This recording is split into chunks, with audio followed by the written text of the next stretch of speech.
daw lang daw ang tropa. Shoutout nga pala sa ulti dyan, sa Podi Treswood. Pinay-Runtes Matis na. Respect sa mga ulti. Sa mga tropa natin nga sa kulungan, mag-iingat kayo palagi.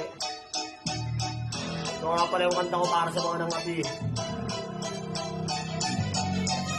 Sa mga hindi naniniwala sa akin. Para sa inyo to.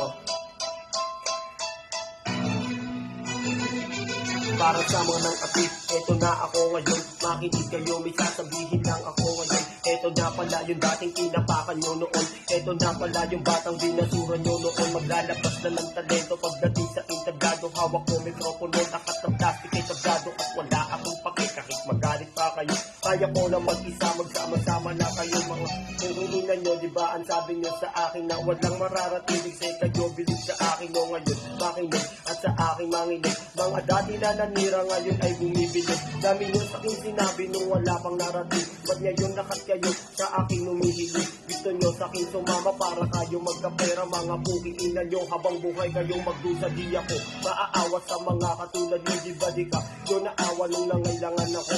O ngayon na sa taas is mainggit kayo. Huwag na huwag kayong lalapit mga bukiinan nyo. Yung mga katulad nyo para sa akin ay wala. Kahit umiyak kayo hindi ako madadala. Kala nyo pababalik pa ako sa grupo nyo. Mga pukiinan nyo, natatawa na lang ako kapag naaalala ko yung mga sinabi nyo na di ko kayang sumabay dito sa laro na to. Ngayon hawak ko ang bara, kabisado mga letra. Tapos yung katulad nyo na gusto sa akin na sumama kasi nakikita nyo na meron na akong pera. Mga kupal, di na ako tumatanggap ng basura. Ayoko na nagkasama, kaya ko na mag-isa. Kung may sasama sa pag-angat yun na yung aking paghinga. Kaya huwag ka nang ang tumilit pa bro. Di na ako tatanggap ng isang katulad mo. Sama mo na tropa mo, doon kayo sa may tabi. O kaya magtapong kayo ng basura sa gabi. Di ba yan naman kayo sanay sa mga ganyang gawain? Wala na nga kayong trabaho, ang gusto nilang kumain. Nakakapal sa mga mukha, di na kayo nahiya.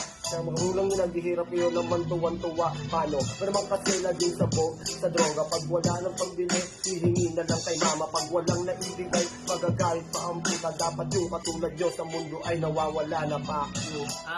Shoutout nga pala sa tropa ko dyan kay Lorenza Yapsoy. Yes.